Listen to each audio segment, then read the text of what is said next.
This is episode 125 of Zen and the Art of Real Estate Investing with my guest, Dominique Gunderson.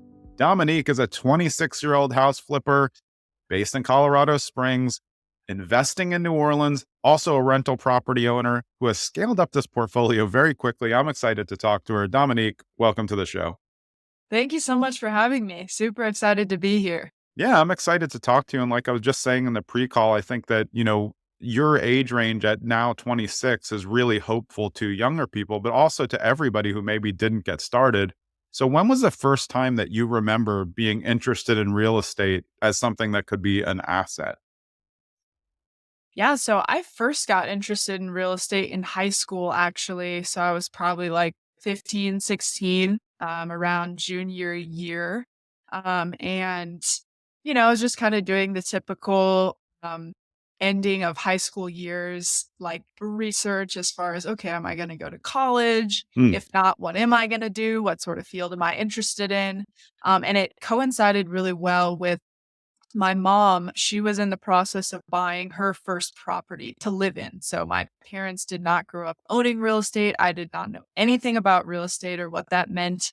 But she happened to be in that process right around my junior year of high school. So I got really interested through going through the process with her. And it was around 2011, 2012. So we were in that season of the market where there were a lot of foreclosures and short sales that were still following up from the crash. And so that was the type of property that she ended up buying, which is really what piqued my interest because she Yeah. bought like a short sale, fixer upper at a discount. My brother and I started helping her fix the property up and just doing little like tile jobs or flooring or things around the house to kind of add value. So it was through that whole process that I'd say I got hooked and just decided that, you know what, college isn't for me and I'm going to just go into this thing full time once I graduate. Was there anything that you saw? I mean, like social media, even then was really popular, obviously. There was the shows. One thing I thought was funny because you mentioned the shows. How much different was it when you first started doing your first flip, just realizing the difference between what those shows look like on HGTV, which is a great product, but not necessarily reality, compared to when you first did it for yourself? Was that a letdown or was it exciting for you? It was both. I think seeing some of the more dramatized versions of it are interesting because you do kind of learn a little bit about the different designs and where things go wrong. Like they kind of show you some of that stuff as far as like overspending or, Yeah. wow, we didn't expect this to happen, But really, I think one of the big things that is just missing, and it's just because it's not entertaining, is the whole, like, behind the scenes process of figuring out, like, how do I put a house under contract? How do I go Yeah. through escrow? How do I raise money to do a deal? Like, get investors? All these things, they're, like, truly the core of what it looks like to flip a house, but it's just not entertaining. Yeah, I don't think they want a 30-minute spot of somebody pulling their hair out over a spreadsheet and talking to Yeah. their friends like, "I don't understand why this deal doesn't work." Yeah, it's just not good TV. But I Right. mean, watching that, I think it makes it approachable for people, and then some people wanna take action. What do you think, about your personality, even at that age, enabled you to start taking action right away? I mean, all the way from just saying, like, you wanna help on that first, fixer-upper for your mom. It's definitely been something that's just always a part of me. Like when I was in high school, even my brother and I had like our own little side business instead of going and getting a job at McDonald's or Yeah, whatever. Like I've always just been that way. Like I'm going to do this for myself and be an entrepreneur. So I think wherever that came from is definitely a huge part of it. Just knowing I wanted to work for myself and have my own business. Um, but I think a big part of it too is just kind of how I grew up and almost wanting the opposite. I kind of mentioned like my parents were not into real estate, didn't even own a home or anything. And so just kind of seeing that and seeing like the financial strain that can happen when, you get into a lot of debt, or you're not like, I guess, making decisions early that can really benefit you later on. yeah. It just made me early on realize some of those things and that I wanted to do it differently. And I wanted to like have investments and start owning things and making a career for myself at an early age that I hopefully don't get into some of those situations later on in life. Just specific to wholesaling, maybe you could just give the listeners like your favorite thing about wholesaling and then your least favorite, because it's a very murky business. I think people can do it very well, but there's most people are not doing it well. What were the things that you like the most, and then the things that you found the most challenging?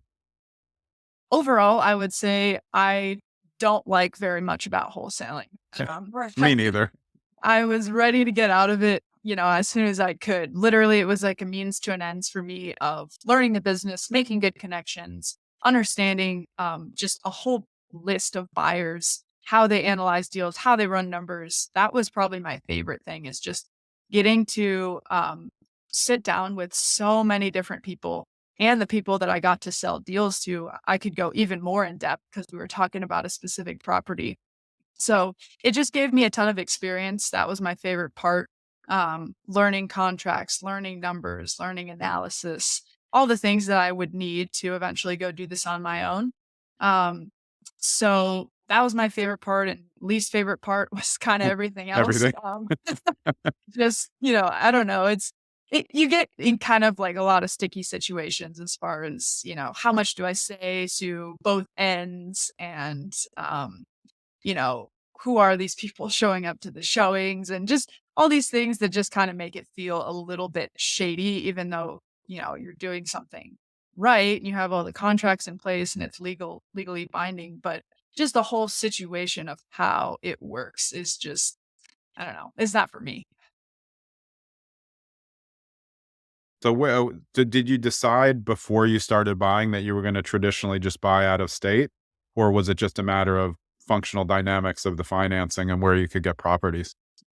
Yeah, it was definitely a matter of looking at the Los Angeles market where I had all my experience and connections and being like, all right, I've saved up a good No. amount from wholesaling. I did about 40 wholesale deals during that year Yeah, and a that's half. a lot. So Yeah. I had saved up a lot, but not a Los Angeles purchase price Yeah. amount, to do this on my own. Because my idea when I first started out, whether this was right or wrong, is I just wanted to do the deal completely on my own. I didn't want to have lenders. I didn't want to use hard money. I just wanted to take my own risk on myself. So I was really looking for a market that I could be all into a property for 150K for my first couple of deals just to use my own cash.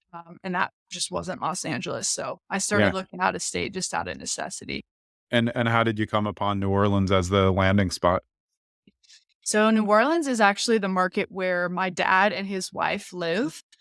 So it was honestly the first out of state market that just came to mind. I didn't know anything about New Orleans. I actually had never even visited them there Wow. Yeah. at that point when I had made that decision to start looking into it. So I didn't know anything about it other than it was way more affordable than Los Angeles. And I had somebody there on the ground that I know and trust. That's huge. I mean, so the way that I've described it to everybody to make a list if they're looking for markets, and I'll get your take on it, is make two lists. One is every place you've ever lived, and that's a great one. You at the time, only 21, not going to be a ton on that list. And Right. then list two is where your closest friends and family live that you trust to put eyes on a property, because then at least you have a competitive advantage. Did you feel like, one, having your dad there, he could go look at the property, plus he knew the areas that could help you as you started to figure it out well?